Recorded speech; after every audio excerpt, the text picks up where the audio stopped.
walking around going, is this it? Like, is this really, is there something feels like it's missing?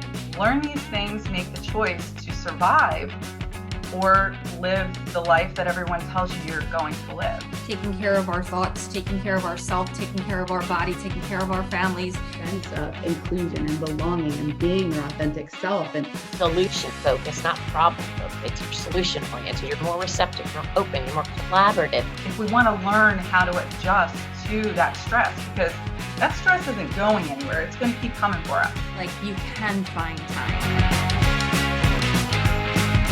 So my name is Kelly Robinson. I'm the founder and CEO of a company called Pana Knows. We call it PKR since no one knows how to pronounce Pana. Everyone says Pana. So I thought it would be easier. So I am today hosting this International Women's Day, which I'm super excited. I'm co-hosting with Scotty Schindler, who's behind the scene, because he said genetically he shouldn't be on screen. But thanks to Scotty, and it's like 6 a.m. in Australia. So he got up super early to do this for us in the States, which is awesome. And so he asked me to put together some panels of these overachievers, these wonderful women. They're all executives, business leaders, diverse in their own rights. They've all overcome many obstacles to get to where they are today. They have different backgrounds.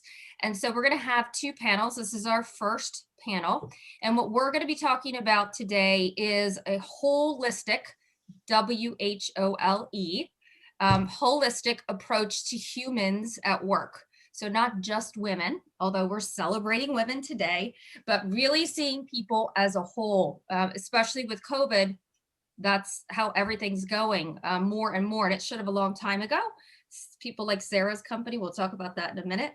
They're ahead of the curve. They've been doing this for a while, but this is really something we need to be focusing on now. So without further ado, I'm going to introduce the ladies and I'm going to just share how I know them. And I was going to throw out like a title and a company, and I actually think like these are people, right? So they can share what they do and who they are.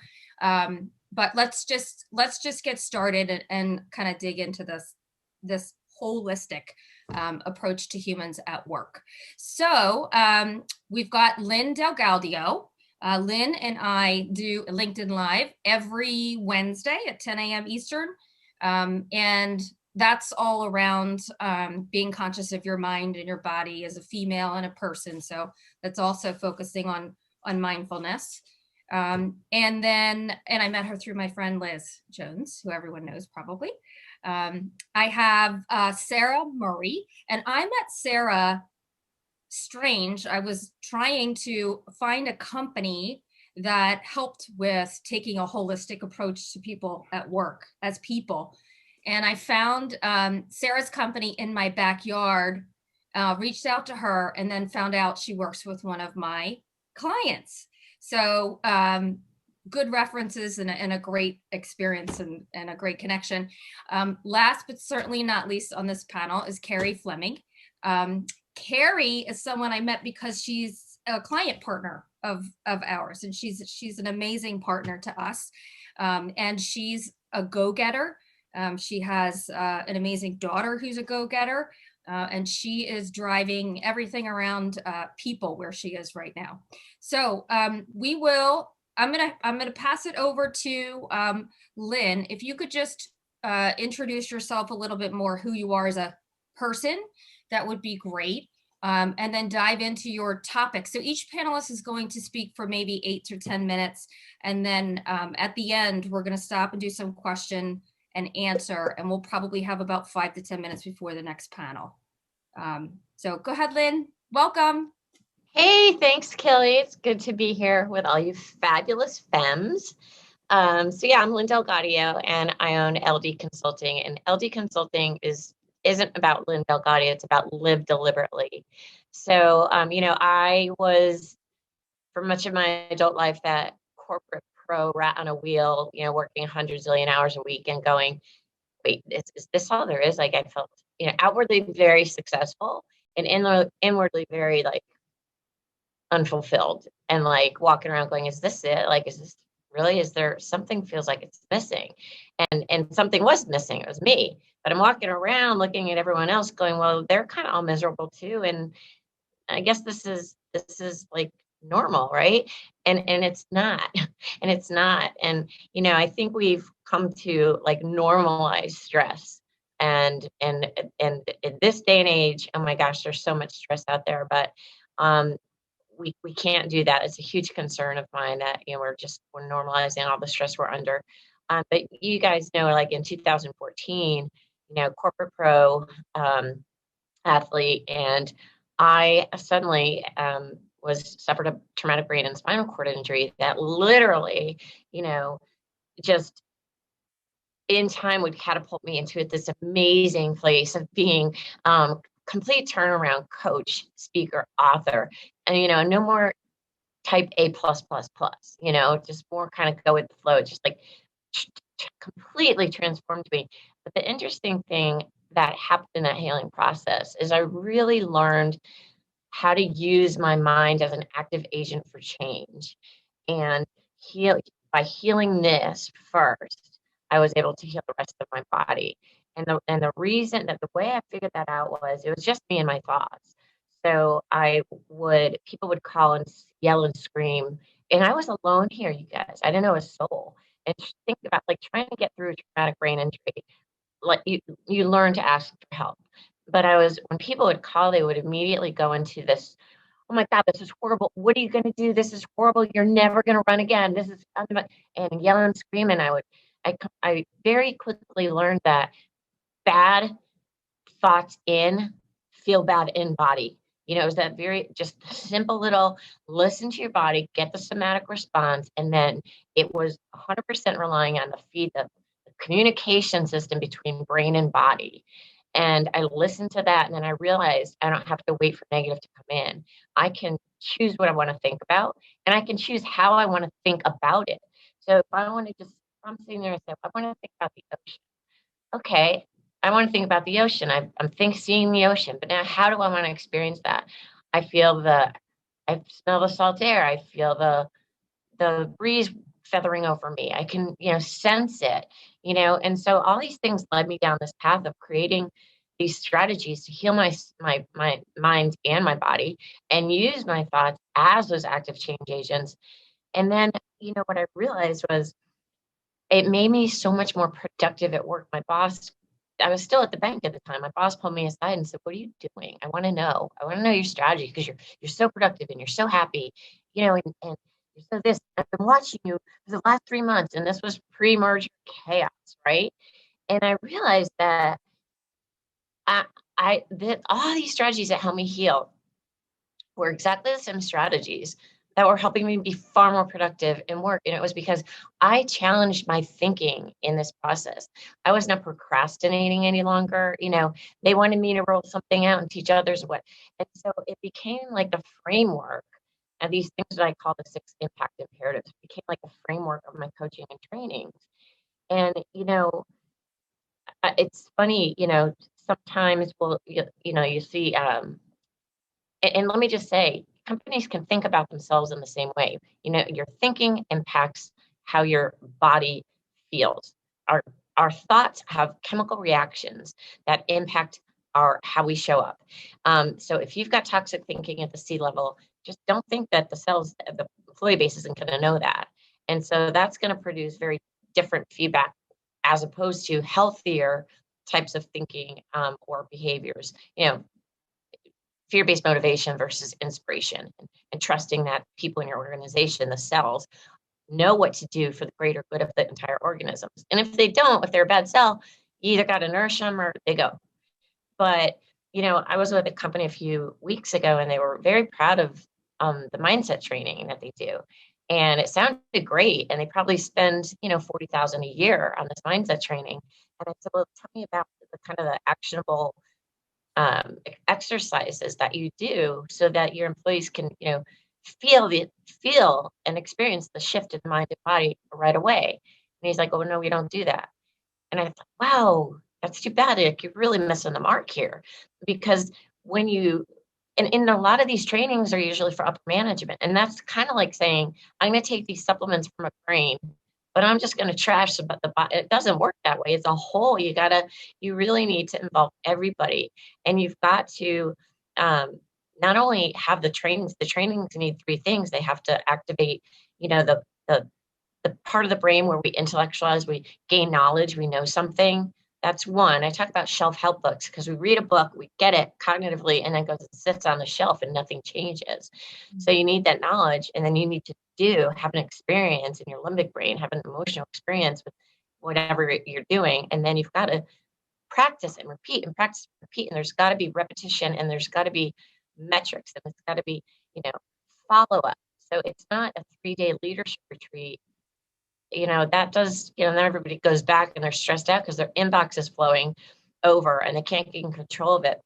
So, anyway, that has kind of been my journey. The accident to many viewing from the outside was this horrific, tragic thing that had happened to me, but it actually was the biggest blessing ever in my lifetime. And now I use the strategies that I learned in my healing process to help others in their own journey or to become better in their careers.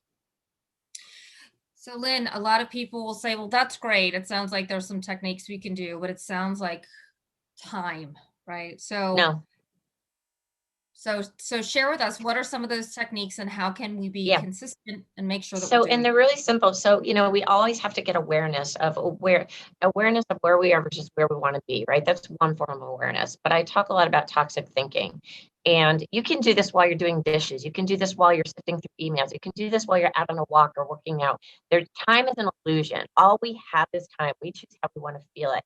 And the thing is, do you want to feel good? Do you want to feel like still stuck and powerless? That's your choice. If you want to stay stuck and powerless, and if you want to, procrastinate all day long and then realize, why am I in the 11th hour? I still haven't touched this pile of paperwork. One of the big things is that helped a lot. And we talk about appreciation, there's science behind it. And when you are in a state of appreciation, when you actually make that a practice every day, you are removing you're taking yourself out of the regions of the brain where you're victim, where you're judging yourself and others. So when you're in appreciation, you're actually in a state of solution focus, not problem focus. You're solution oriented, you're more receptive, more open, you're more collaborative and less competitive. And so there's a lot but it does not take time. That was the beautiful thing. I mean, all I had was time, right?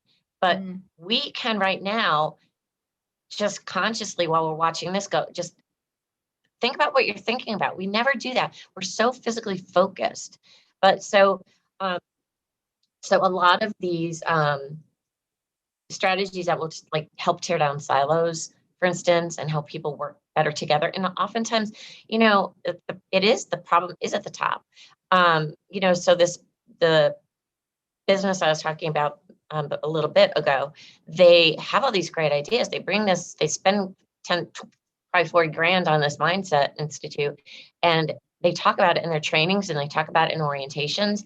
And then in real life, you go to the floor in all of their different locations, and the management there says, yeah, I know that's what they say, but this is how we do it here.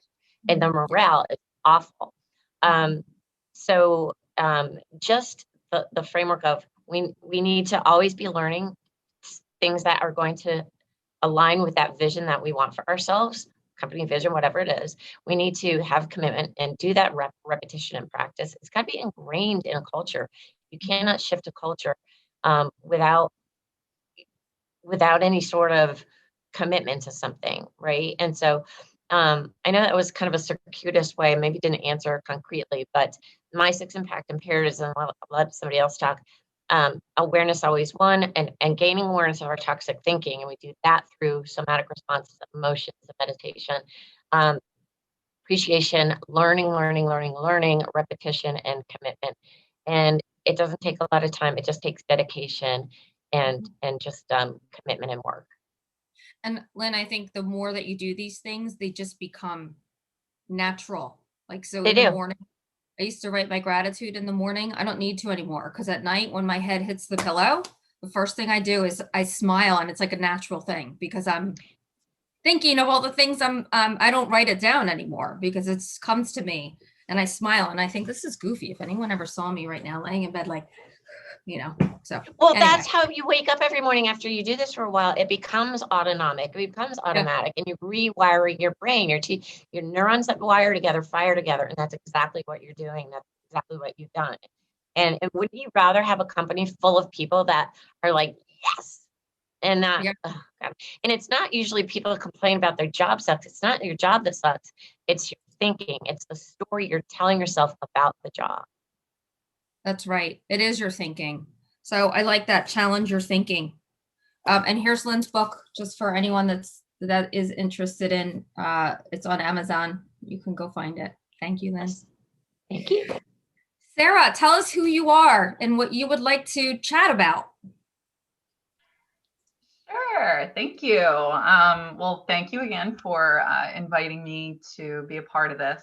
I had a ultimate mom moment this morning. My youngest is home from school because he's not feeling well. And it was one of those days where just your schedule is stacked. But you think, okay, let's pull through. We can do this. My husband and I are tag teaming back and forth, but this is real life now. Like this has been for many years for many people, but he came trotting in this morning on one of my Zoom calls with a lollipop, and I'm thinking to myself in the back of my head, where did he get a lollipop? And I'm having to listen, but it was very much the epitome of being a woman in 2021 working right now. That's what I felt like. So it was a nice little reminder this morning. So thank you. So I am, like I said, I'm a mother of two, and I live with my husband. We live outside of Philadelphia, which is actually, I think, Kelly, why people are saying Pana and not it's that Philly twang we got there. So it's our accent. Yeah. Yes, which we all try so hard to get rid of, unless you have a glass of wine and it magically comes back. I work with Prasada, and we are a national corporate organizational wellness company. And we bring whole being practices, which are habits of awareness for mind and body, into the workplace. And we were referred actually by one of the attendees, Sarah, works for Energage, referred our company for this program, which thank you so much. We've done some work with them over the years, and they're phenomenal to partner with. But what we really are masters at are habits of awareness, like I said, for mind and body, and really helping people to create these habits. And even from the very beginning of the process, when people reach out to us and say, oh, I'd like to begin a wellness program for our company, we really go through a thorough question and answer part of that, of the planning process, because we really need to know, we need to get to the bottom of what their goals are, what they're seeing within their organization. And if we find that they don't have a lot of these answers, we really encourage them to survey and to reach out to their employees, because, well-being is no longer something that's nice to have, a perk of the job. It's something that really should be a daily intention. And in order to make it meaningful and personalized, which we all expect everything to be personalized nowadays, and as it should be, the technology is to that point where it's able, it's allowed us to really deliver excellent customer service on a really personal level. So we really encourage the decision makers and the employers to start within. We've got a ton of content for you. We've got a ton of solutions to help you. But knowing which ones are going to be right for your team is going to make or break your program. Our content's not typically going to change. A lot of the things that we offer and teach are things older than time that have worked and are now completely backed by science. It's no longer this pie in the sky wish that you get to have these nice, programs at your work and everybody feels, like they're having this kumbaya. Like, this is science now. We all know that these practices work. So I think, back to the point of this panel, to really discuss the holistic approach to humans at work, I truly believe, and I know Prasada believes, starting by seeing them as humans. And when we say we deliver whole being practices or whole being programs, is that just another fancy way of saying wellness or well-being? Probably a little bit, but we are adding 2 other elements into our programs that are typically left off the table, which, thanks to COVID, are now screaming from the mountaintops that are needed. So we have the spiritual aspect to it, which, when I say spiritual, I mean purposeful, what people are finding their purpose in life and how that relates to the job that they're doing, and how they can live that every day and not have to bounce around a job or, job to job. You can live through your purpose once you find it, where you are. And also the emotional aspect to who we are as human beings. So we teach a ton about resilience training, and mindset science, and how all of these things that Lynn spoke about, that she learned tragically from an event that she had no choice. It was really kind of like, learn these things, make the choice to survive or live the life that everyone tells you you're going to live. So I found that really powerful when you talk about it like that, because you indeed made the choice. So what we try to do with Prasada is really, break it down, break that choice down to an absolute daily level. So we give people choices of content and how they want it delivered.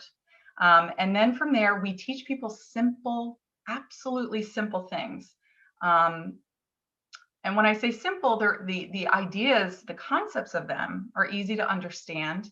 But then the hard part as humans is like, where are we going to fit this in? I already don't have any time. So that's where we teach people. We are masters at productivity and, habit creation. Our company is actually led by a woman who was an architect. And so her brain works on levels that I will never understand personally, but she's phenomenal. Alice Dommert, she's really created this company to,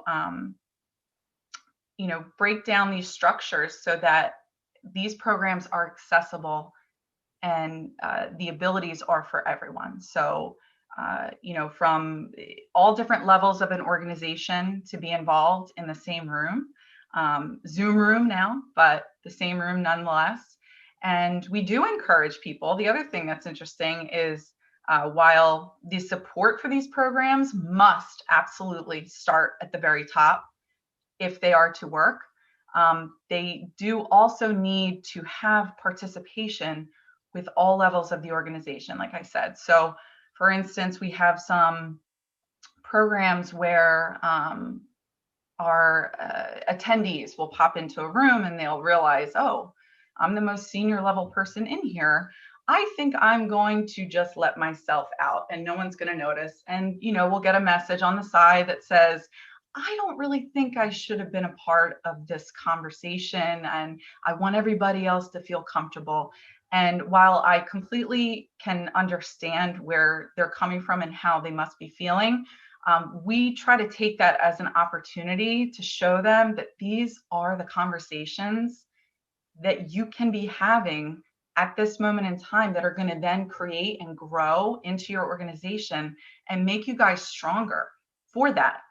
We're not sharing, personal deep, dark secrets or anything like that in these programs, but there are some companies that are so quote unquote, stuck in the old way of doing things that having any sort of human emotion in a conversation is a little jarring. So we are really trying to normalize that for people, because emotion is part of stress management. We need to first recognize how we respond to a situation if we want to change the reaction, if we want to learn how to adjust to that stress, because that stress isn't going anywhere. It's going to keep coming for us. we have to decide, okay, I've been having a negative response to this same sort of email that I get on a monthly basis. How do I then ingest this, figure out what it is that's triggering me? What is this emotion that I'm having?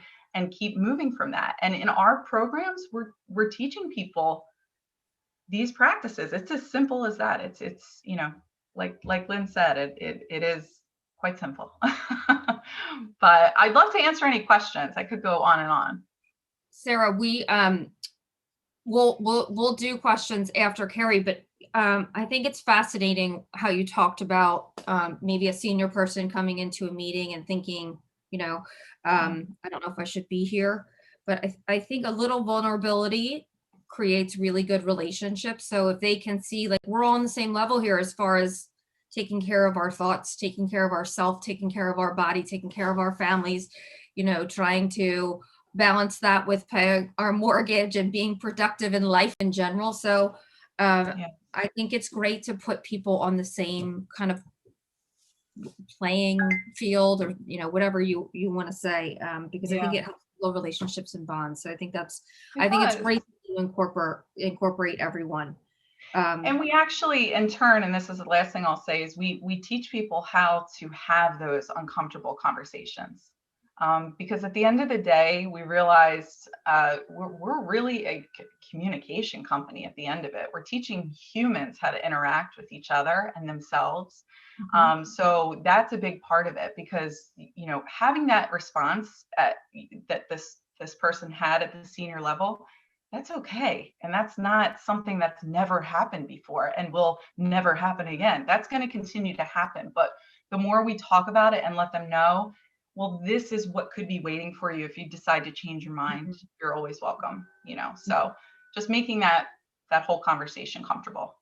I love it. Okay. So habits of awareness. I love that.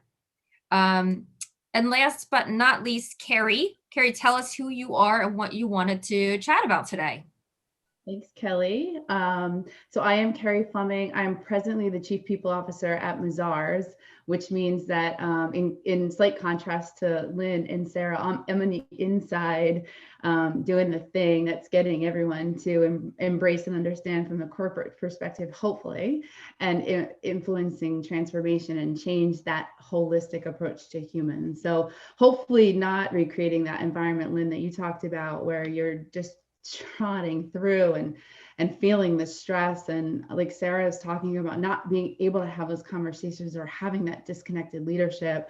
I see that fundamentally as my role of being a culture champion and an ambassador for that kind of change, and bringing in individuals who can help us through that journey. The topic specifically that I really wanted to dig into, and I know we've talked, which has been phenomenal, meeting these wonderful co-panelists and getting a chance to chat about it. I didn't even realize how much synergy there is in all of this, because I really wanted to focus on diversity, inclusion, and belonging, because that's a huge emphasis right now as a society, as a firm, as a community, as a world. And I have to tell you, it makes it very tough in corporate America when we are becoming concerned with things like wellness, mental health, and the societal race issues and other issues that now have come in, which were taboo, or you don't talk about them internally. And now we need to be talking about them. We need to be addressing them. We need to create places that are safe spaces, where there's trust, where there's inclusion, leading with inclusion, and having the diversity follow, because it's a place where you feel like you can be and belong and be your true and authentic self. It's really important to be who you are and own it, as I say very often. Own who you are. There was a time where and be vulnerable. That was one of the things I heard made mention already, and it's really important. There was a point in time where I was uncomfortable being my authentic self, because I felt like I would be judged for the decisions I made, or the things that had occurred in my life, or what I was or wasn't what I was supposed to be. And I think we all in various ways go through that. but creating an environment, and I was surrounded luckily by people who fostered that sense of inclusion and belonging and being your authentic self and rising to the mental stress that you put yourself through to be something that you feel like you're supposed to be, and creating that environment now in a company that I often refer to as my family. It's our Mazars family. Mazars is a professional services, public accounting, very corporate type of an environment, but it's a family. We have team members. We are part of a community. It's the words, as Sarah mentioned, communication. It's the words that you choose, the way that you present the ideas. And critical to all of this is being vulnerable and storytelling, sharing your story. And what we're finding is that as unique and as different as we are, despite that, we are so similar once you start to reveal all the different things about you. And there's a term out there right now that I know, depending, can be a bit, some people are accepting of it, some people aren't. It's, as I like to say, a good, healthy debate on intersectionality. But as I like to define it, because again, I know that there's some angst around it for various reasons, but the way that I look at it, embrace it, and define it, and try to message it is the various different elements of your being coming together and creating who you are.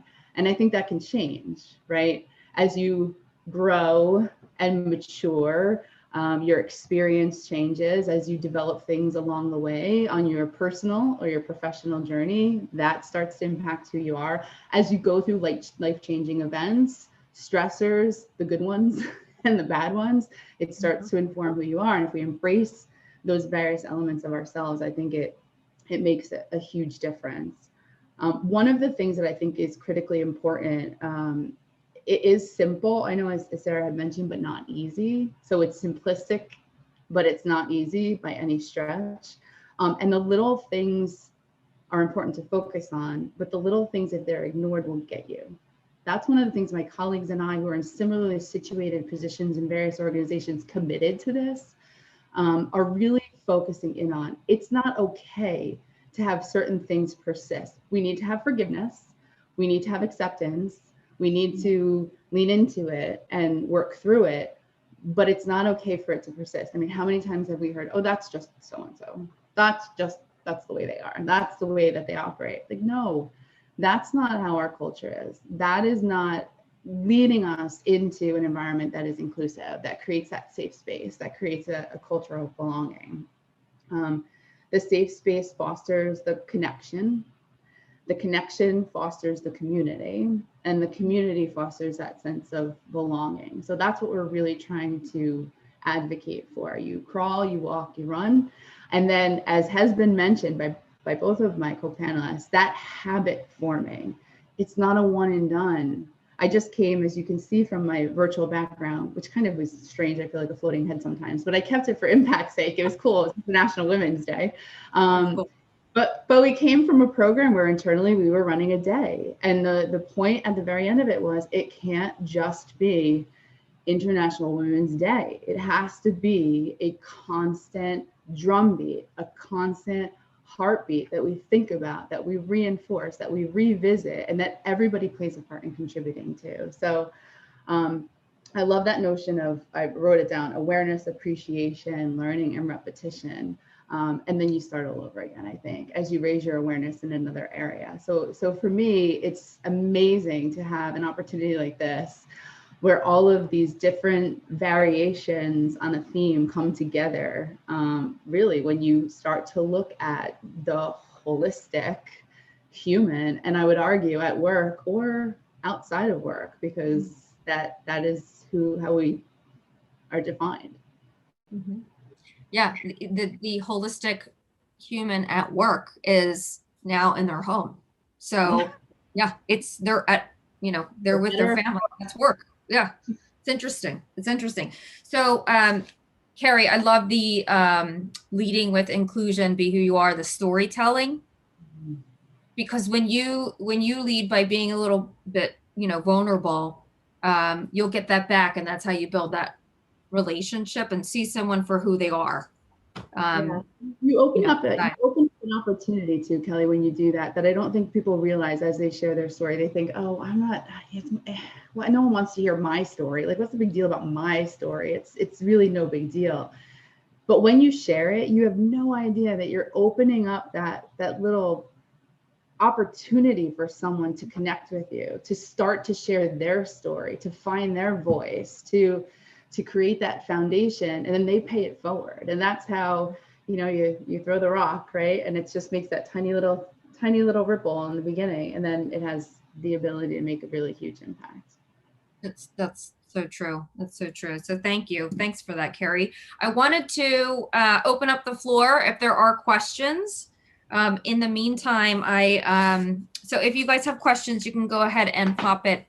But I just wanted to mention, so there's a book that I had written down earlier called The Miracle Morning. And I think a lot of you have probably heard me talk about this, but it's how Elrod and my friend Damon Pistolka, who's on watching, thanks Damon, he recommended the book to me, and it just talks about, like, you can find time, and it's really making the time. But do you need that extra hour of sleep, getting up early? So I've changed my entire schedule around, my entire everything. So I wake up, the gym clothes go on, I have a home gym, I go right into my home gym, and I do the exercise, I do I read, I do my meditation, I do all of that. It's like everything is done. I think it's just so interesting that there's so many common threads, and we've all said that in different ways, but the intention, the awareness, the inclusivity at all levels, habit change, it's also important. And Keri, you were talking about being yourself. A client of mine said, I don't understand, like, I go into work and I have to be this other person, I hate that. No, you don't. And you do, like, when people see that, it does give a permission slip. And I think the greatest thing that we can give humanity and give our organizations is our own self-actualized being. And I don't care if you think your story is too little, that's your faulty belief about your own story, because you never know when you're the impact you can have on someone else with your little story. I think it's really important that we all try to find that, being that authentic being, and being unapologetic, Yeah. Lynn, when we did our prep last week to kind of all meet and talk about the things that we wanted to talk about, I think it was Nicole Goddard that started us off and she'll be in the second panel, by talking a little bit about her personal story. And she said, well, I don't know if this is what it's supposed to be. And everyone was like, yes, this is so great. Like, and everyone was like, well, I kind of changed what I want to talk about now. Right. And so everyone was like making things a little bit more personal. And that's what people connect with. So I love the authenticity is huge. And, I was talking, I think, during the prep about what is your company personality, and does it need to shrink? Because each company is going to have its own personality, because what is the company made of? People with personalities. And so it's, that's just another story. But I was even up to the point of coming on, I was like, oh, do I really want to talk about this? Do I really want to talk? And, but I have this whole other thing. It was going to be like this corporate speak. And after I heard Nicole, I'm like, no, maybe I'll share my story, because I'm just a human being, Yeah. One of the other things I wanted to mention when Sarah was talking was when I first met Sarah just a couple weeks ago. It sounds like a long time ago, but she was telling me about they used to do a lot of these programs in law firms, which I find so and so the law firm runs similar to you, Keri, right? Like similar to Mazars, where it's like time is money, time is money, time is money. And so I thought that was amazing. And she said they would do like meditation and yeah, they've come a long way. I really give it, even to, the American Bar Association, really has a wonderful initiative that they've put out there in support of all of the people in the profession. And there's a lot of mental health stressors in the law industry. I don't need to go into too much detail, but they struggle a lot, and a lot of it is that culture that had been created over years of work, work, work, work, work. This is your life. This is all you get, and they're seeing the effects of that can be devastating for people. So yeah, law firms have come a long way to us, starting out there and having these gentle conversations about, mindfulness-based practices, and then, doing Reiki in offices up until pre-COVID. I wouldn't believe it if you told me that 6 years ago that we would be doing things like that. But it's such a beautiful realization to see, like, change is coming. And if we have to take anything from, this storm that we've all been manning from different boats called COVID, one of the beautiful things about it is that it has brought conversations out that cannot be ignored anymore. They didn't just start. They've always been there, but now they are really becoming the forefront of conversations. And for that, I, in my role, am so truly thankful, because it does make my job much easier. Yes, are more people struggling? Yes, but the conversation part of it and the awareness has become a lot easier to discuss with people. And I'm sure you guys can relate to that as well. Yeah. So we have a question. Thank you, Sarah. We have a question from Sarah Belahusky from Energate. She says, what is one thing each of you would recommend bringing to your workday that has helped you in the areas discussed today? I love that. Ooh. I have a good one. Go ahead. So we do a technique that we use internally, but we also teach it. It's called, and I'm sure a lot of people have heard of it, it's a productivity hack. It's called the Pomodoro method of productivity. It's a timer. You set your little timer for like 25 minutes.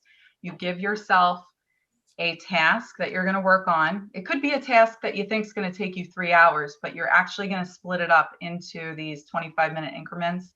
And science has shown that those amounts of time are the amount that your brain is the most efficient at working on one task. So you're actually, at the end of the day, if you Pomodoro your calendar and you break it up into little pieces and you schedule it that accordingly, you will end up getting a lot more done than you have otherwise. And you can use this in meetings as well. We use it and teach people how to break up a meeting, and on the agenda, put a break in the meeting for 3 minutes to do some stretches, breathing exercises, anything, and then get back to the task at hand, and your brain is going to be ready. So I would say either a timer or have some sort of schedule system that you're going to break it up into smaller chunks.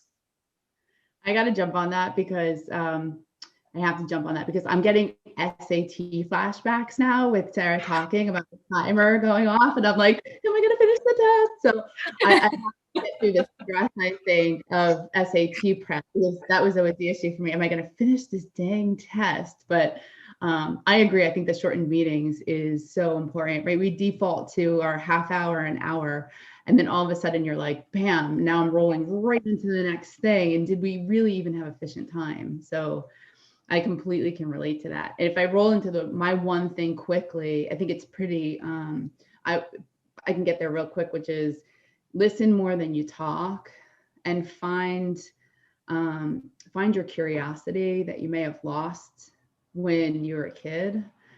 Because in this DEI, diversity, inclusion, belonging, in the holistic well-being, all of these things, be curious, find out why, move from why you can't to how you can, that mental mindset. But if you maintain that curiosity and listen to yourself, to others, I think it's very powerful. And that's what I try to, as my mantra, remain centered to doing. Thank you, Keri. I would say there are a couple of things. I like a friend of mine actually for one of the biotech companies out in San Francisco. She did a silent retreat. They didn't know it was going to be a silent retreat. They thought it was a retreat, and it was silent, and nobody was allowed to talk unless they were and people walked away going, my God, I never realized how much I interrupt people. And it was and then they had her roll it all out to all the engineers and all the other So that was interesting. For me, and I used to do this with my team, every hour on the hour, mandated, you step away from the computer for 3 to 5 minutes. I don't care what you want to do. You want to go do a primal scream outside, you could do that. You want to do jumping jacks, you could do that. Meditate, whatever. Meditation is huge. When we practice it enough, we don't react, we just respond. We can handle things so much more easier. Things ping off you like, you know, you just handle things way better. So I would say take that break and reset this. You're going to be far more productive. I do the Pomodoro, and it really works magically. And then for meetings too, because if you've got you're throwing out statistics and people won't remember any of that. But if you can incorporate drawings, and there's a lot of wonderful graphic designers out there that they just facilitate meetings, and they've put things in pictorial. You've probably seen them, Keri, and people would tend to remember 60 to 80% more when they've got like a something that they can see graphically. Thank you, Lynn. So we have a question from Oasis saying, and then we're gonna finish this up. So we'll finish with this. So he wants to know, are there any virtual tools, preferably free? They're a nonprofit organization that can help share with staff that could help individuals reduce stress and promote self-care. So I just wrote on here that they can go visit my friend, Professor Pete. And his company, he does short videos all the time on different techniques, which are really, really amazing. My favorite is called the Hakala. And he's going to come and do that with my team on Thursday, which I'm really excited about. It's like staring, and it really helps you to like focus and relaxes you so much. So Oasis can do that. Do you guys have any tools that are free or any tips? I really like positivepsychology.com is a great resource center. So they offer they'll break down a lot of the techniques and things that people are talking about into digestible formats. And it's, a completely free website. I'm not sure if there's any sort of tools that they offer. I'm sure no, they have a ton of like printable PDFs and things like that you can just sign up for. But I've always really liked their content to help explain maybe a little bit more complex ideas to people that are involved in this world of, science-based practices. So definitely there. And as the others share, I'll continue to think if there's any other actual technical tools that I use. One more quick thing. My friend Stanley Green from the University of Penn, he has something called Power Thinking. And it's free. It's a free Wednesday call. It's phenomenal. And it's short, and it's all around positive psychology. So thanks for saying that, Sarah, because it just reminded me of that. And it's free, and you can do it. It's either 7:30 a.m. Eastern or 9:30 p.m. Eastern on Wednesdays. So if anyone wants to sign up, Power Thinking, go to Power Thinking. Okay, we're going to wrap it up. So I just wanted to quickly say, Lynn, thank you. You talked about challenging our thinking, which I love. Sarah, you talked about the habits of awareness. And Keri, you talked about leading with inclusion. And I love the storytelling, really sharing who you are with other people. So thank you so much, ladies. We are going to take just a few short minutes, maybe 5 or 6 minutes of a break until our next panel starts. So you can stay with us on the Zoom. You don't need to pop off, but if you want to grab a drink, hit the restroom, we'll see you in a few minutes. Thank you, ladies. Thank you.